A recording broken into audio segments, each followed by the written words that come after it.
رجاله العالم مقلوب دلوقتي على اللاعبه الجزائريه ايمان خليفه. الاوروبيين والامريكان ماسكينها هرس لدرجه ان ايلون ماسك دخل على الخط وعلق هو ترامب ورئيسه وزراء ايطاليا. الموضوع كله باختصار. هتقول لي ياه انت لسه عارف دلوقتي؟ ده الموضوع قديم. اقول لك موضوع قديم ايه؟ الموضوع جد فيه جديد كتير قوي. هتقول لي ياه هي وصلت لايلون ماسك وترامب كمان؟ اقول لك وصلت. انت المحظوظه.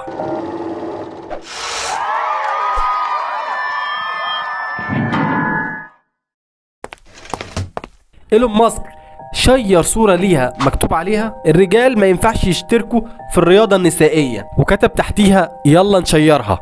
وزي ما انت عارف ان ايمان الجزائرية مشتركة في الاولمبيات المقامة في باريس دلوقتي، واخر منافسة ليها كانت مع لاعبة ايطالية، وايمان خلصت عليها في 45 ثانية.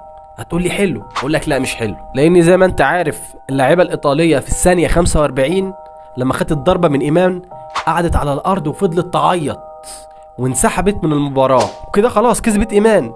لكن بعدها على طول رئيسة الوزراء الإيطالية طلعت صورة مع منافسة ايمان اللي اسمها انجيلا، وكاتبة تحتيها المنافسة ما كانتش عادلة، المرة الجاية تكسبي في منافسة عادلة. واتكلمت وقالت ان ايمان راجل مش ست، والاوروبيين المتحضرين طلعوا على ايمان شوية اشاعات حلوة قوي.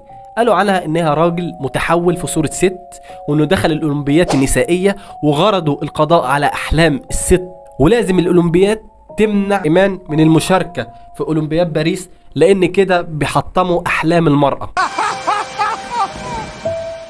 المشكلة ما انتهتش عند كده، المشكلة كبرت فوق ما انت متخيل، لدرجة ان ايلون ماسك رفع الصورة اللي انتوا شفتوها في اول الفيديو دوت وقال يلا نوصلها، يعني عايزين نخرجها من الاولمبياد باريس. والدنيا ما وقفتش عند هنا، بس انا عايز اتكلم اقول حاجه. يا عم ايلون ماسك وايمان متحوله جنسيا وعايزين تخرجوها من الاولمبياد عشان هي متحوله جنسيا. طب ما في واحده بتشارك في اولمبياد باريس اسمها ليا توماس وامريكيه كمان زيك وهي متحوله جنسيا وبتشارك في اولمبياد باريس في السباحه واخده لغايه دلوقتي ميداليه، ومفيش حد طلع يتكلم عليها ولا قال ده كان راجل متحول جنسيا وهيخلص على احلام الستات. بس ليه اتعمل كده مع ايمان بالظبط؟ بس حادثه ايمان الاخيره ديت بتدلل على ازدواجيه المعايير اللي موجوده في اوروبا وامريكا من ايام حقوق الانسان الموجوده في اوكرانيا والانسانيه ومش موجوده في غزه. وترامب برضو دخل على الخط وعلق Young girl from Italy, a champion boxer. She got hit so hard she didn't know what the hell hit her. It's a person that transitioned. He was a good male boxer. وبصراحة الموضوع كبر قوي، والمحزن والمبكي ان بعض اليوتيوبر العرب شيروا اشاعات الاوروبيين عن ايمان، قال عليها ان كان عندها خلل جنسي وهي صغيرة، والدليل ان هي ما كانش عندها خلل جنسي واتولدت كأنثى وعاشت كبنت طبيعية عادي جدا.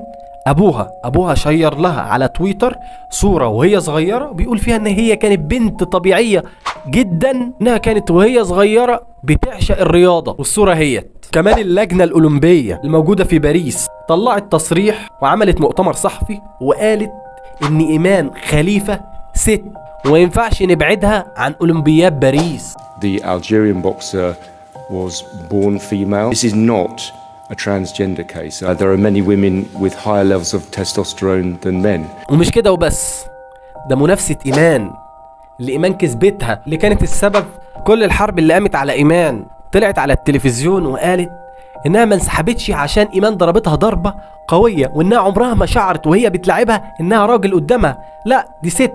وقالت انها كانت مضغوطة وكان حاسة ان الارض بتلف بيها علشان كده ما استحملتش وانسحبت. Man, mi auguro che arriverai in finale e che vincerai le Olimpiadi. Il mio mancato saluto è stato semplicemente perché in quel momento si blocca il mondo, si blocca il tempo. È andata così, Iman ha vinto e va bene così. وقالت ان ايمان كانت احق بالفوز، ومش بس كده، ايمان بقى نهتها نهاية عظيمة. ومع ذلك بالرغم كل الحرب اللي قامت على ايمان من اليوتيوبر العرب والاوروبيين المتحضرين، ايمان كانت وسط المعركة دي كلها طنشة ده كله ومركزة في الرياضة بتاعتها واتأهلت للنص النهائي. وبعد ما اتأهلت ما قدرتش تمسك نفسها وعيطت. كامل واحد ايمان فلسطين كلها معاك ايمان.